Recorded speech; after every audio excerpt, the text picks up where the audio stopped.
Just imagine. A man who built the world's biggest bookstore and then turned it into the biggest marketplace on Earth. A man who started in a garage and ended up launching rockets into space. But this isn't just a story about money, websites, or rockets. This is the story of a man possessed by vision. Someone who risked everything to change the world. The camera slowly zooms in on Jeff's face. He's in a space suit. A Blue Origin rocket blasts off into the sky. But in Jeff's eyes, there's only one thing shining: possibility. I knew that if I failed, I wouldn't regret that. But I knew the one thing I might regret is not trying. Jeff Bezos. Silence. This was Jeff Bezos' moment. When the world saw just a crazy dreamer. But that dreamer saw the future of the world. Childhood. 1970s, Albuquerque, New Mexico. A little boy. Sitting in an old beat-up Volkswagen with his mother. In the back seat, a toolbox. In his hands, a screwdriver. He's dismantling a TV set. Not because he's angry, but because he wants to understand what's inside. That boy is Jeffrey Preston Bezos. An unwanted child? Jeff wasn't born into comfort. He was born in 1964, in New Mexico. His mother, Jackie, was just 17 when she gave birth to him. A high school girl. A single mother. Society said, "You're going to ruin this child's future." But Jackie fought the system and risked everything for her son. She begged her school principal to let her stay in class, even with a baby.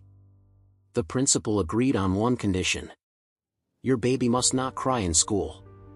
Jackie simply said, "He won't cry, because he'll understand." Enter Miguel Bezos, the stepfather who changed everything. Jeff's biological father left them. But then, a Cuban immigrant walked into Jackie's life, Miguel Bezos.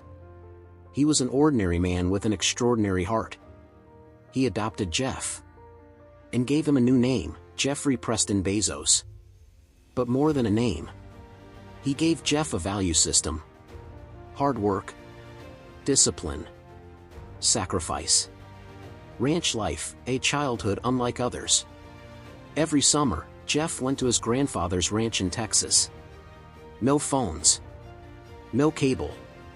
Just open land, animals, and tools. At just 10 years old, Jeff drove tractors, fixed broken pipes, and listened to NASA broadcasts on the radio. That ranch became his first lab. He built robots, alarms, computers, and most importantly, a mind that was obsessed with dreaming. The curious genius. Jeff was different. Once, he took apart his crib with a screwdriver, just so he could sleep on a big boy bed. He started learning computer programming early. At 16, he launched his first business, the Dream Institute, a summer camp for kids interested in science. He wasn't just a teacher there. He was a visionary, even then. Princeton University. Jeff carried his childhood dreams into Princeton University. He graduated in computer science and electrical engineering, top of his class. While others dreamed of jobs, Jeff dreamed of building something that would last 100 years. That sentence was the seed of Amazon. A seed that would later grow into a tree that covers the entire world. Jeff Bezos had it all. A prestigious job on Wall Street. A six-figure salary. Corner office. Luxury life. But deep inside, something was eating away at him. He had the job, but not the mission. One day, while browsing tech reports, Jeff read a stat that changed everything. The internet is growing at 2,300% per year. His heart skipped a beat. His mind raced. What if you could sell books online? He knew nothing about retail, nothing about logistics. But he knew one thing: if I don't do it now, someone else will. Jeff walked into his boss's office, told him his idea. The boss paused and said, "It's a good idea. But it's better for someone who doesn't already have a great job." Jeff nodded, smiled, and the next day, he quit. Jeff packed everything into a used car. His wife Mackenzie drove. Jeff sat in the passenger seat, laptop on his lap, typing business plans. They drove across America, from New York to Seattle. And Amazon's dream was born on the highway. But someone misheard it as cadaver. Jeff laughed and changed it. Amazon. Inspired by the world's biggest river. He wanted to build the world's biggest bookstore. Amazon started in a garage.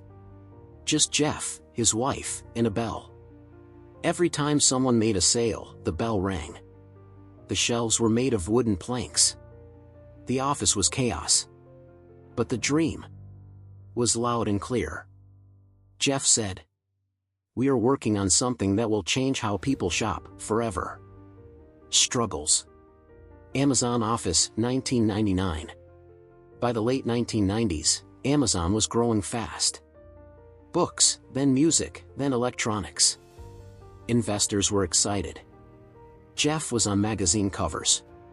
But then, the dot-com crash came. Stocks collapsed. Investors pulled out. Competitors died. Everyone said Amazon would be next. Business analysts mocked him. Bezos is done. It was all a fluke. His net worth dropped by billions.